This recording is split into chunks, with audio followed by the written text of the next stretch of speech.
it's no secret, I'm black, right? And I understand that might be a little bit of a crazy realization that you might have to make, but I am black, and I had the experience of growing up during, I'm gonna say, the let's play transitional era into streaming, taking the main center stage of a lot of viewers' attention and being the main driving force for content creation, at least from what I've seen in my own experiences. And I mention that because I wanted to talk about my own view of someone who grew up during that time period, and especially the black male creators within that space. Now, as a kid who grew up during the 2010s period, I want to hyperfixate on a couple of people that I find very peculiar. To start this whole thing off, let's talk about someone who left a very goated legacy, someone who had a very enjoyable, watchable content, someone who used to rock the place. But who is gonna rock the place?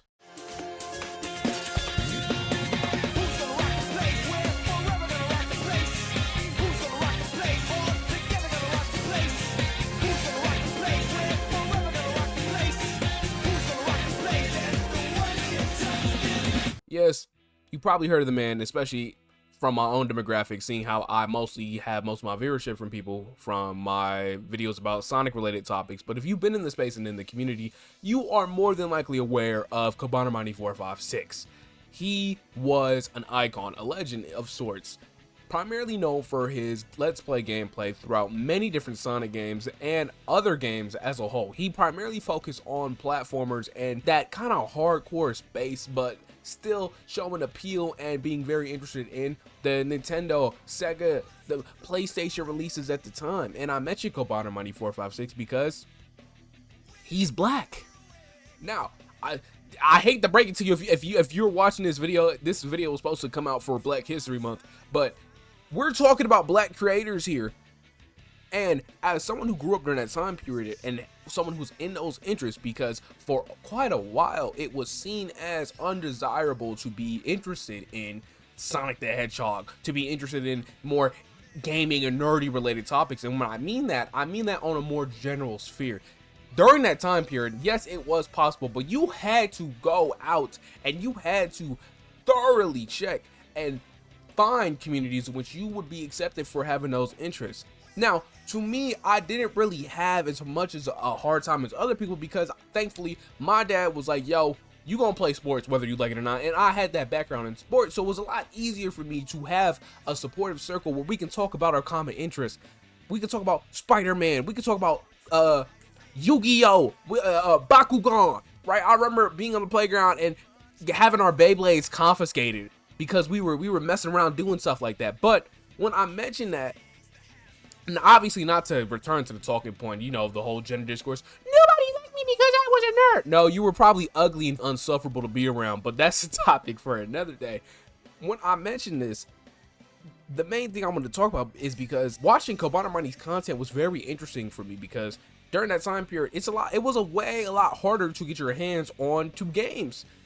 And when I say that from the perspective of a child. I didn't have the money to go out and buy every new release. Kind of like how even right now, if I don't have that money now, you know, One Piece is an anime about pirates, and you know what pirates do? But at the time I didn't know that. So the best way for you to see a game or even get a good idea of a game was watching Let's Plays at the time. So that way, as a kid who couldn't afford to get the latest release, as a kid who couldn't afford to have all the consoles needed to play all the games, you were able to get an experience and an affiliation to a franchise and interest that, hey, you might have never heard or seen before.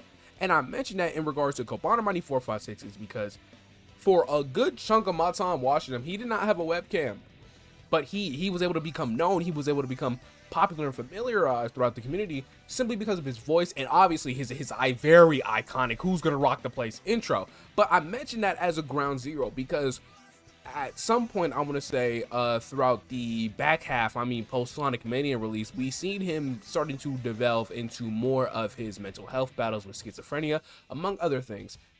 And I mention that because when you look at his run and you look at the impact he still has to this very day, it is quite undeniable that that man was a legend. Undisputedly so. Regardless of how his career is in today's terms, his run will never be forgotten. And I mentioned that to segue into the next talking point of, he's on the thumbnail, he's in the middle. Come on, man, you know we talked about Etika. I'm from a town where the young never shut our eyes. Pick your poison, you could ride with those other guys. Life is more than just a dream when your team's strong. We write anthems, this is more than just a theme song. Desmond Mofa, one of my favorite content creators. And in fact, I don't think that's a controversial take or opinion to mention that he is probably the single most well-recognized, well-known Nintendo YouTuber, right? At least of his time, of his age. I think in that sense, Etika was an anomaly. See, while cobanermani 456, at least in my opinion, really for most of his career didn't really have a face cam. From what I remember of his more iconic episodes and some of his most popular ones, they don't feature him in his face any way, shape, or form. If you were talking about cobanermani 456, the main representation you have of him was his channel icon. I believe it was a black me for like a long time period. My memory could be fading me. I do apologize if that's the case. But with Etika, his blackness was centralized. It was the very first thing you would know about him. His iconic high top that you know. A cobanermani fan could come to me and be like, yo, I never knew what his face looked like. But if you were an Etika fan, you knew his face. You knew his mannerisms. You saw how buff and swole the man was. And I mention that to say that because as a kid watching his content, it felt inspiring, and especially in that niche that I was around, because my mom, she grew up having a GameCube and 64. My dad, he was into the Call of Duties, the 2Ks, not 2Ks, he hated basketball, but the Madden. So I had kind of the best of both worlds. I had two parents who familiarized with gaming, and I also happened to have a Wii. I had a DS, I had a Wii U. So during that time period, you're gonna want to find, as a kid, because keep on, this is a retrospective through me and my own experiences, but as a kid, you're going to see people who have those consoles and covering games that you may or may not be able to get all the time. I, as a Nintendo kid, I don't want to say Nintendo kid because I had an Xbox too, but as someone who was primarily familiarized with Nintendo content, I wasn't buying every new release. I wasn't buying Yoshi's Woolly World. I wasn't buying Kirby and the Dream Curse or whatever it was called. But to watch coverage about these games, and especially my favorite, Smash Bros. And that was one of Etika's, I feel like the series that's most attached and surrounded to him and his entire career was his affiliation with Smash Bros. We've all seen the reactions. We all remember the Mewtwo, oh my god, right? Everyone remembers those. Those are iconic videos. And I mentioned this to talk about how he became a centralized figure during the Nintendo Switch era. If you were there, you know, when he hopped out on stream and he was like, Christine, I don't care. We got the Nintendo Switch. We got it early. Look at this. We got the Nintendo headquarters. That was a legendary moment. Give a fuck, nigga. I don't give a fuck, nigga. Fuck out of here, nigga. Oh shit. I don't give a fuck, nigga. Oh, Joyconboys. Oh. And that kind of was, I want to say, his biggest break, his biggest skyrocket period was that stream where he hopped out and he was like, yo, I got to switch. I still remember the stream where he hopped on and he talked about his experience going to Nintendo. They were like, yeah, we thought we was cooked. They were genuinely nervous because they thought Etika really did leak the Switch. And he had his hands on a real model, even though it was a whole prank behind that. But I mention that because and regardless of how you feel about it, and specifically those communities that Etika was a part of, even though he was primarily known for his affiliation to Smash Bros, he had interest in Nintendo and Sega franchises. I remember there were streams of him playing Undertale, streams of him playing Persona 5, streams of him doing things in a preliminary way to how they're done today. And that might sound a little bit weird, but I promise you, I'm going to elaborate on that talking point. But when I think of Etika in today's terms, it is undeniable that he has left a lasting impact. And that's kind of what I wanted to touch on, is what exactly is that lasting impact and how has things shifted away since he was gone. And when I think about that in that sense, I want to say from 2016 onwards, this is the reaction era. This is the meta. React content completely skyrocketed, and it still is very popular and very desirable if you are already established name, namely being Asmongold, because at least from what I understand nowadays, that's all he does. He gets on stream and react. Hassan Piker, I mostly know him from him reacting to other stuff. And I mentioned those two names to think about how, at least back in 2016, if you remember the slander Jinx got back in the day for being a reaction channel, kind of pioneering all that, and all the hate he received, only for now people to arguably be worse. Like, Hassan will have whole videos playing while he goes and does whatever he does, and be like, "Yo, chat, were you entertained?" And then his clippers and like his affiliates would take that stream and upload it to his channel, like, Hassan reacts to this, even though he's gone for like a good chunk of the video. But back then, Jinx was crucified through the commentary community.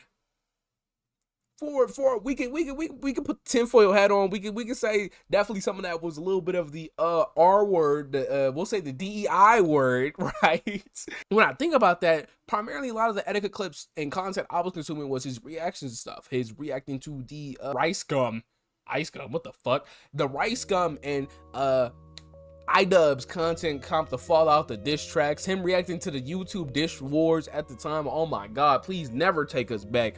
I'm so happy we've evolved beyond diss tracks from YouTubers. We don't need to see you behind the booth.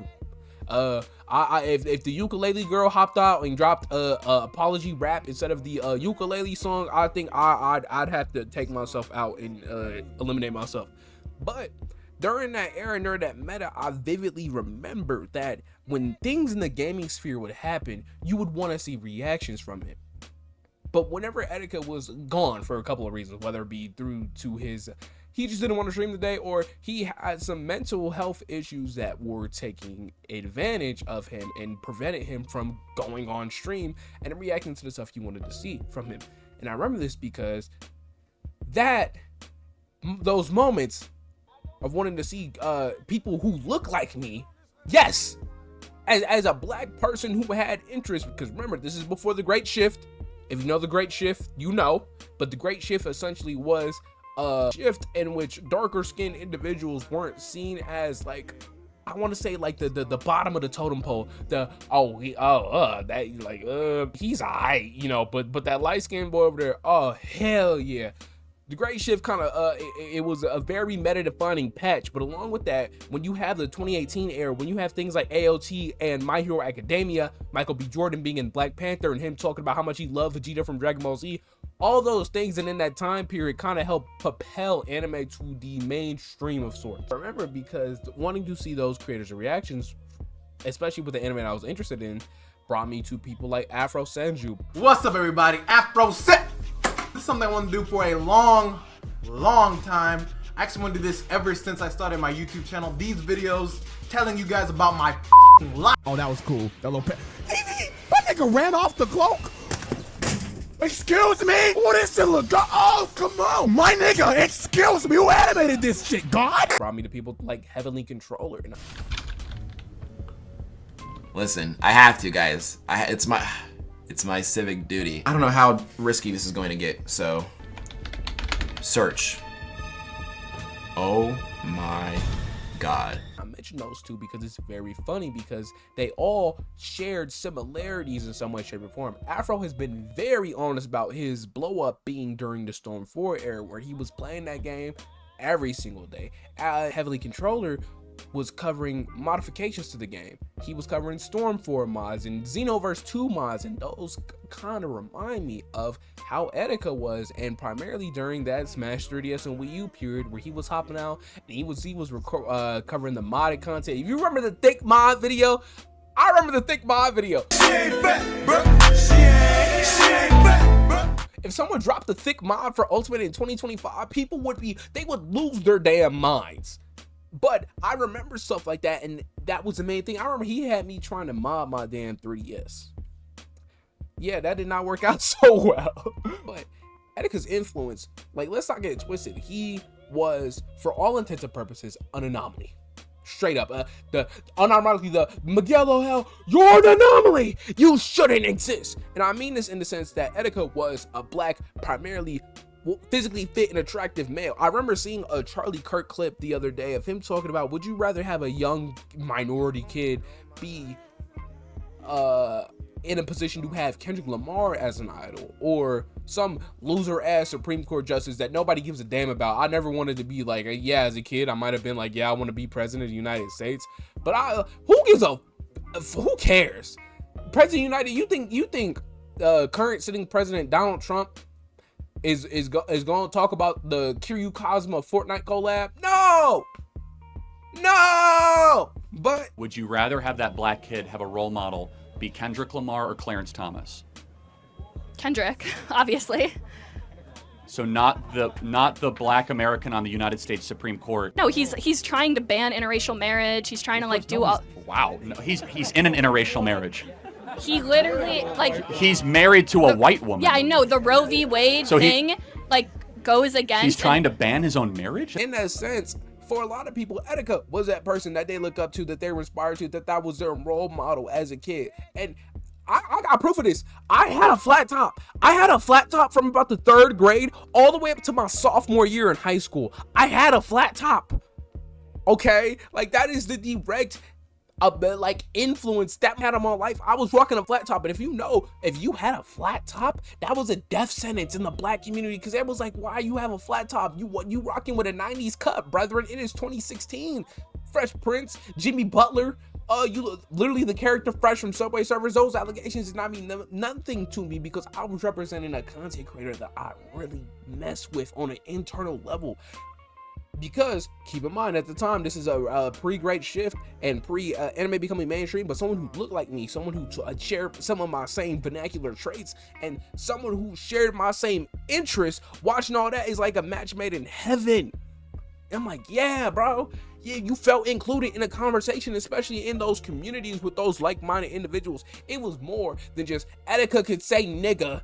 I was gonna say John Tron, but he's but Etika can say nigga. All these other people, it's more than that. It was like how I said before, it was the fact that you look like me. We shared some of the same vernacular vocabulary traits and similar interests, and watching someone who embodied all those traits, who advocated for his community above all else, to inspire them and drove them to want to improve the lives of the people around them. That is what he stood for. That was his moral dilemma. Now, was he a perfect individual? The funny part is, people would talk about him like he was a mythical figure, like he wasn't real. Like, holy shit, he walks in, or right? There's the same way they talk about Duke Dennis, or that's how they was talk about. He will walk into the room and it's like, Etika's here, what the fuck? Right, that's how it used to be back in the day. Especially the fits, the aesthetics he had. One of my favorite fits he ever had was that period after he watched Black Panther, where he had the T'Challa like little teeth markings around. That was swaggetry to me. That was tough as hell. I'm not gonna cut it to you, but let's keep it all things real. Of course, one of the things that we could talk about and have like a conversation about is that man lived and died a gooner. And obviously, he wasn't as looked down upon as it is today, but he was very devoted about his love for hentai, his love for porn, the nut button video. God, this is insane.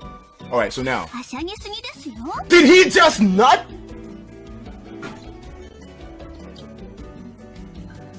Good. Dogs! It's a nut. There's a nut video.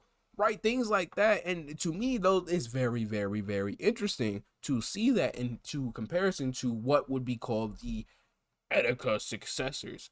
Is that while he did have those affiliations with gooning, I remember the photo he posted with he's like, a good Valentine's Day. He had the bag full of Twizzlers. He had all the damn lotions and stuff like that.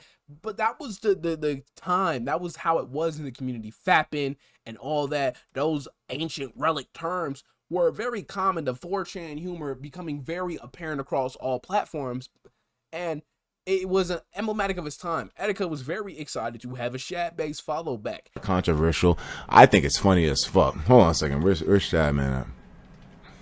Shad, what's up with you, bro? I like it. You follow each other?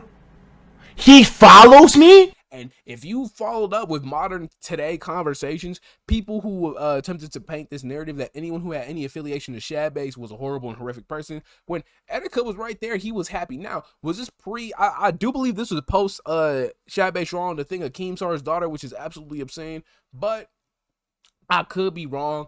In that sense, yes, he was still affiliated because at the end of the day, that man really did have a relationship with pornographic imagery. And when I mentioned that, it was while he did have that and he was devoted about it, he still advocated for people who have real world and honest connections. I really remember a clip of him talking about his viewer trying to talk about his affiliation with a crush or something. I'll pull the clip up in this video. You have to learn how to be good at jokes to utilize the push-pull method. Whether it be an associate at work, someone you're trying to establish a better connection with when it comes to getting things done, or whether it be a romantic interest, you have to get the hang of push-pull.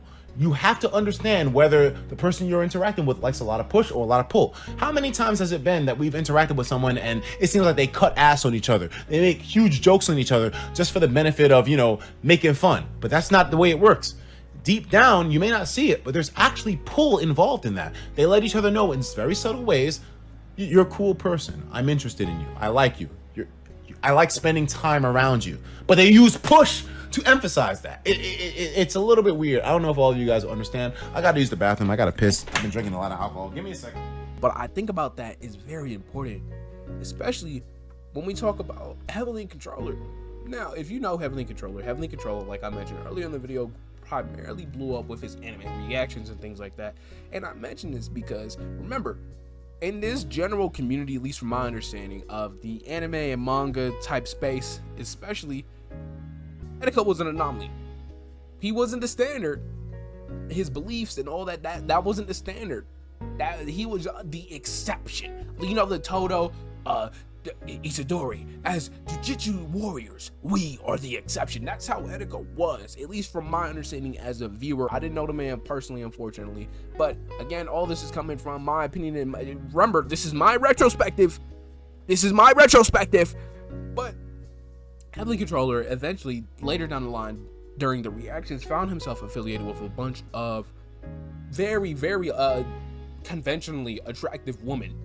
I'm not gonna sugarcoat it. He had, we'll say, baddies on screen, and the same baddies that, while Etika was, from what I understand, he was more affiliated with like hentai and drawn images. Heavenly Controller had genuine models on his screen, and while later on they became more affiliated with OnlyFans and things like that, he still surrounded himself with those people. And if you've noticed anything within those nerd communities, because whether you like it or not, if you were interested in that, commonly, a lot of those people exhibited traits of not being able to understand human interactions, not being able to understand body language, and all those things. As someone who was a nerd in that period, as someone who had a lot of friends, that was a common talking point. A lot of people didn't understand body language and social cues. When you are a Heavenly Controller and you are in a position where people are automatically gonna rock with you and people are automatically gonna be interested in you, but when I mentioned that, going back to the same talking point of a very conventional, attractive woman being able to have a life surrounded by that, you're going to move differently. You're going to act differently because you have a perceived notion that you are as cool as those people who had all the baddies back in high school. And when you're Heavenly Controller in that position, you've never had this type of exposure.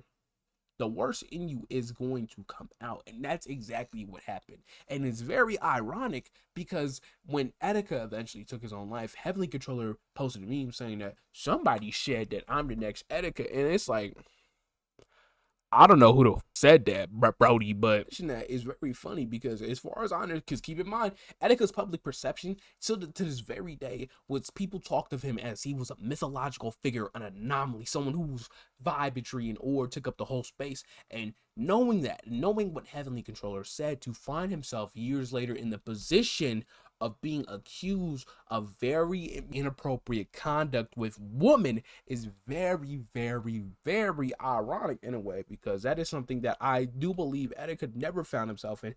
And maybe I'm overstepping my bounds, but I'm quite confident he would have never found himself in that position to be even implied to have taken advantage of a woman in any type of scenario. But again, regardless of how you feel about Heavenly Controller, regardless of your opinion on him of guilty, if he's innocent, whatever, just that alone draws a line in the sand of him and Etika. Despite the comparison he attempted to draw himself, his own actions made it very clear that they are not the same people. Now, for Afrosenju, he eventually went down his line, and he has been very successful down his own path. But it's very interesting to see that him and Afro were like the Naruto, Sasuke, the Goku, Vegetas, and rivals in that sense. And to see Heavily drift away and become more infatuated with the woman in his life is very sad and very heartbreaking. But he ain't the only one that people often refer to as the Etika, the next Etika, the Etika descendants. And if you remember, Twomad was a dude who existed. Now, if you know Twomad's content, Twomad, from my understanding, primarily blew up with his Overwatch.exe edits. Back when it was cool to make an overly highly produced video with a bunch of edits and stuff like that, talking about how cool you are, making what could be average clips be like, wow, he's the greatest of all time. Now, you know the videos, you know the kitchen gun Fortnite albino videos, but from that era you had Twomad, and that Twomad primarily blew up, like, I mean, really skyrocketed during the Zoom trolling era. Here's another bag that has $5. Hey, baby, we programming? Okay, let's go. Full screen. Enhance, Here's another bag. The Zoom trolling era and the pandemic era. The pandemic era, I would like to call, was like the second gold rush. If you had a decent personality and you had a camera and you had a microphone, oh yeah, you should have been recording. Tons of people, Aiden Ross, Ishowspeed, Kaicenat, and Twomad primarily had their biggest exposure, their biggest boosts during the pandemic. If you remember the Zoom trolling videos like I do, I remember the Zoom trolling videos. And for a lot of Etika refugees, because at this time when the pandemic hit, it was only about barely less than a full year since he passed. And a lot of people went to a creator like Twomad because he exhibited some similar traits. And just like Etika, Twomad had his own bouts, specifically in the later half of his life, with his mental health. And just like Etika in some way, shape, or form, Twomad also had a very strong affiliation with Gunnertree. He had to collab with Bella Delphine. Oh my god, that was awful. Or the iconic image of him dressed up in the monkey.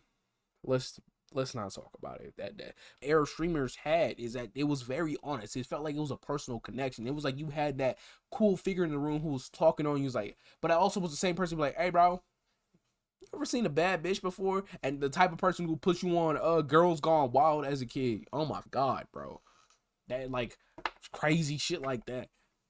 And very, very, again, because we're talking about this from the black community aspect of things. I don't care about the whatever.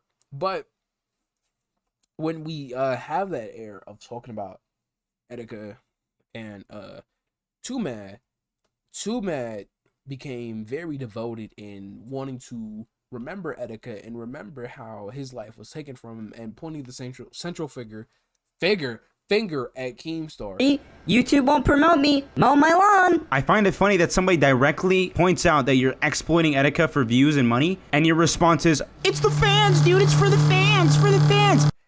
And I mentioned that because it became a little bit of sad, especially in the back half of his career.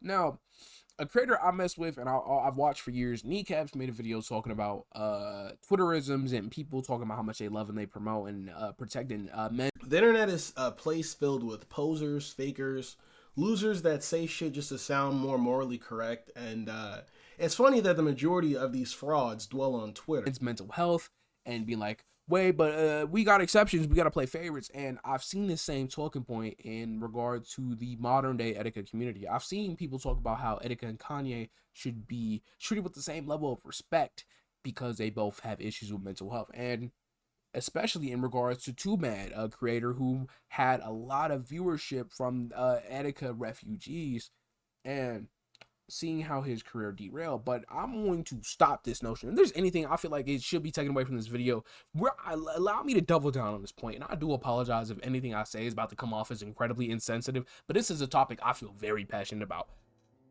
Just because you are enduring mental health related issues does not exempt you from doing things that are bad.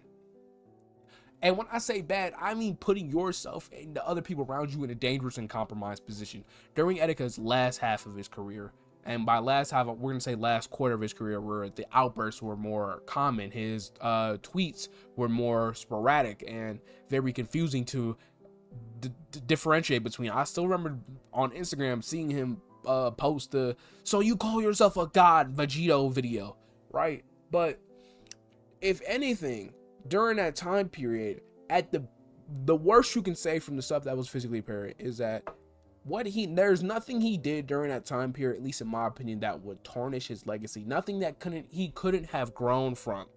And it feels very weird talking about that, but at least from my perspective, my understanding, there's nothing that Etika did that I feel like people would actively hold against him. In the sense that, yeah, if under the right circumstances, he was allowed / given the opportunity to seek out the proper medical treatment, or not medical treatment, just help in general.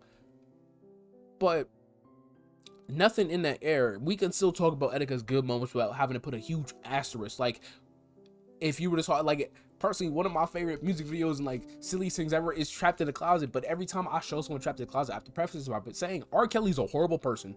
He did horrible things, and that should, let's remember that. Despite this being, at least in one of my opinion, some of the greatest work I've ever seen from musical artists, he's still a horrible piece of shit, and we have to keep those thoughts in mind at the same time. Where Etika lived and died, we can still talk about him and primarily focus on the good of him. And if there's anything I'll give the Etika community, I'm very happy that they always choose to have him be remembered through his highlights, not his low lives. Not like when Kanye passes, we're gonna have to have that conversation about everything post Ye and his descent into madness. And I mention that because just because you have mental health problems doesn't mean you get to walk around and wear the how do I say this without getting demonetized? The Elon Musk salute on stage type of merchandising. You don't get to do that. You don't get to blame your mental health when you go out and you find an incident where a trans woman was brutally murdered and get to parade that around. It's like, guys, this is my girlfriend, and intend to think that shit is funny. You don't get to do that. You don't also get to have allegations on top of your head and try to wave it away from mental health talking points. That is what is fundamentally different between Etika situation and Kanye, Twomad, is that Etika always had the court of public opinion in his benefit. Okay, people cared for him because of the good he has done, and it completely and utterly outweighed any type of bad that was being caused. Now, were there a very loud section of his community that was very devoted to clowning him and calling him out on it? Yeah, we're not gonna act like there wasn't a subset of his community that were like, oh, you clown Etika, like, oh god, Etika, like, he's having another moment, oh, Jesus Christ. But there was definitely a loud portion of his community that fought back against that and was like, yo, we will want for you to get the proper help you need. Twomad don't got that leverage, don't got that same thing because of the actions he was doing. Let's make this incredibly clear. The way they will talk about both of them up until leading into their untimely death is that Twomad was a horrific individual who had done several things bad, not only to himself, but he is in danger and negatively impacted the lives of the people around him. That's why he was ridiculed when he passed. That's why people celebrated when he passed. That's why when eventually Kanye passes, there's going to be a lot of people who celebrate and dance upon his grave. When low tier God passes, there's going to be people who are going to throw their fists in the air like, finally, the demon has been scourged. The King Von of the FGC is finally gone.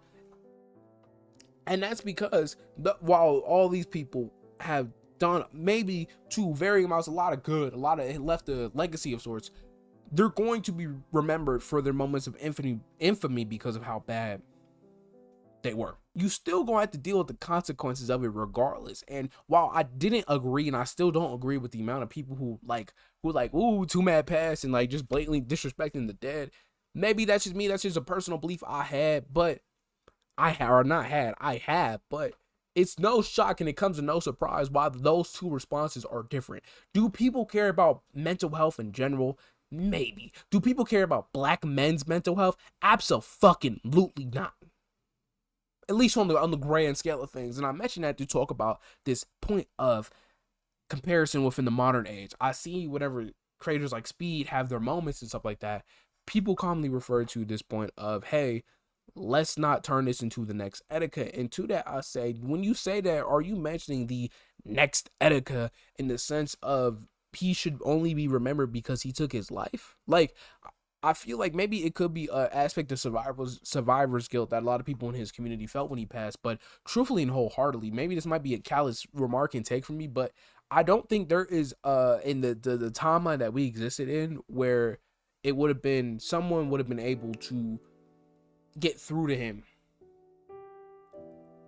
And I mean that in the sense of a viewer, obviously, because a viewer and like people in their personal lives are two completely different things. But to me, the let's not turn this into an next Etika feels as if we should only respect and care about streamers and their personalities only when they exhibit that, hey, they might be a little bit suicidal. And to me, that is the ultimate disrespect. That is the ultimate fucking, not rude, but just so disingenuous and so unironically, at least in my opinion, callous. Is that that's the only thing he should be remembered for. That the only time you should respect someone and treat them with some level of empathy is when they're nearing their limits.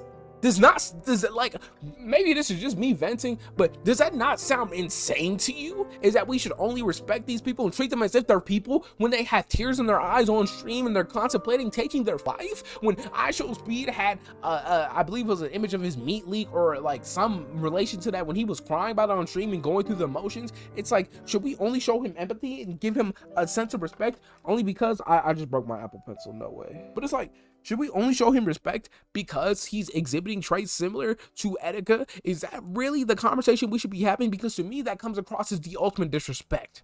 I think the main lesson, the main takeaway from the whole final act of Etika is that you should always be advocating for the people in your life and treating them with the same care, the same respect, because the signs aren't always going to be there. But if that's how you feel. I personally keep touching with all my homies on the occasion because, hey, from the genuine goodwill, while I would not want them to ever be in a position where they're considering taking their own life in a serious manner, I would want to at least know that I was there and I tried my very best. And that should be the takeaway. Not some talking point of like, hey, we need to stop an Etika 2 from occurring. We need to stop Ishowspeed from taking his own life. And it's like, no, that's not the lesson we should fucking be learning from this. But regardless of that point, when we talk about legacy, we talk about moving forward. I see another talking point that people say is that Switch 2 Air definitely does feel different because we don't have a centralized like beacon of hype. And to that point, we don't need that shit, bro. We don't need that shit. When we look at the difference between the Wii U Air and the Switch Air and era where Nintendo definitely needed to come back, when you have that shining beacon of someone in the corner saying, yo, they gonna cook, I'm ready, I'm very excited for this new Air. Yeah, Etika was phenomenal and he was great and he is a legend and an icon, but he was phenomenal for the Air. We needed him. We are not in that position anymore. The Nintendo Switch is easily one of the most successful consoles of all time, and heading into the Switch 2, we don't need that anymore. We don't need a centralized beacon of hype and speculation and talking about all the rumors and things like that, because his will has been inherited by the people in his community and the larger outposts of the internet as a whole. Recently, I played a game called Pirate Yakuza in Hawaii. If you've seen my videos, you know I hated that damn game. But if there's anything that I will always appreciate RGG for hyphening on, is the idea of your dreams being carried on by another generation. You take a torch and you go as far as you physically can, and someone comes and they pick up that torch and they try to take it even further, even if it's just one more step, even if it's a slight tumble of sorts. That is something to me that is very, very important. And when you look at the modern day streaming community, I feel like that has been accomplished. I would have never imagined that someone, a black person like Ishowspeed would be in a position to go travel to a bunch of countries and basically be damn near an ambassador, being a figure of legendary descent that people celebrate with. I don't think in the era of which Etika was in, there would have ever been a black creator who would be able to go out and accomplish something like that, regardless of Speed's past actions, of him in his down moments, of him being a kid on the internet. to see his growth from where he is now is very, very, very accomplishing, astounding. Kaicenat, regardless of how you feel about him in his personal statements, it is undeniable that when he is on stream and he has guests on, he has the ability to bring the best out of people. Some of the funniest clips on the internet I've seen has come from his streams and his ability to get the people around him to act. And that's great, that's phenomenal. Those two people alone are taking past ideas and innovating and moving forward beyond any belief. When I mentioned earlier in the video, cobanermani 456 doing a whole let's plays of games, while YouTube algorithm changes killed that meta beyond belief, Kaicenat deciding to do marathons where he'll play a bunch of games on stream consecutively all the way through, with the occasional side activity with the bit, like when he was playing Elden Ring and he got a therapist on stream. To me, those feels as if they're evolutions upon the traditional idea of a let's play, and that's the best of what we could hope for, is to have another generation building on the foundations of people in the past. If you notice, everyone that I've mentioned, barring the new generation, and I think Afro, primarily Heavenly Controller, Twomad, Etika, cobanermani 456 were all black men that had their struggles with mental health be televised and shown throughout the internet, opening themselves up to ridicule to this very day.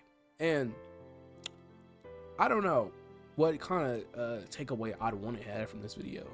I'm being so for real. I did not write this with like this is the message and the moral of the story, but when I see things, I think that no, I see this talking point. I remember this because side tangent. I had a roommate in college at the last year who was affiliated with the Gamers Cage community, and I know I don't like to mention him because, you know, I don't like to drag big creators into shit. One of the common pieces of slander I heard was that Fidel's a white Etika, and on that talking point, but for an extended period, because I had no affiliation and no interest in researching the validity behind that claim, hearing that Etika is a white person's Fidel, even though he's Palestinian from my understanding, which is hilarious and even more just racist and disrespectful, I thought it was true until I actually, you know, went out on my own and came to my own conclusions and watched some of his content and be like, oh, well, this is definitely just slander. Saying that someone is becoming another Etika just because they do the same type of content, which is common within the communities that he was in, is blatantly disrespectful, not only to the creator in mind, but to Etika himself. Okay, there can only be one Etika, in the same way there can only be one Fidel. There can only be one. I was gonna say, why am I gonna say Subway Surfer is the one of them? You get that talking point. And I wear my influences on my sleeve. If you watch a lot of black content creators, you can tell by the inflections in my voice, the way I articulate my sayings and my speech patterns, and the way I kind of present myself on camera. I don't think it's hard to find all my influences. As a matter of fact, if you're still watching at this point, I want you to comment right now. I genuinely want you to comment in the comment section below. Who do you think they are? Because I got a list of like 3 people I would consider like my big 3 influences. Not including Etika, because that's an easy point. But I'm very, very, very interested to see if you could list them off with complete and total accuracy. It's a common talking point you see throughout the media of like, oh, people look up to rappers, people look up to XYZ. Like, I want to be a Kaicenat when I grow older, and the dismissal of those ideas. And it's very rude to me because I feel as if as long as those people are exhibiting good traits and advocating for their community and inspiring their community and giving back to their community, what's wrong with that? Because I'd argue Kaicenat, I'd argue Ishowspeed, I'd argue Etika did more for their individual communities than some of these ass politicians. Like that is that a hot take? I don't think it is. I die on this hill. I stand on the business. But regardless of all things, to kind of wrap this video up, I would like to give my condolences again and reiterate, I hope that Etika is in a better place now, above all else. I hope that him and his family have been able to grow and to heal from the events that transpired at this time. I think we're coming up on year 6. Yeah. As for Twomad, I hope his soul was able to find peace in whether it be the afterlife, whatever type of form of that you believe in. I hope that things were able to become better for him and the people that surrounded his communities, above all people. And for the ones who are still have the graciousness and the glory to continue to move forward and live, I hope they're doing all right. Yeah, maybe this video is just one big ass vet post. I think that I needed I don't know, but we out of here, bro. Remember, take care of yourself, take care of the people around you. Have yourself a dang good one. Change charm, yeah, that's Xnox. And we out of here, yeah.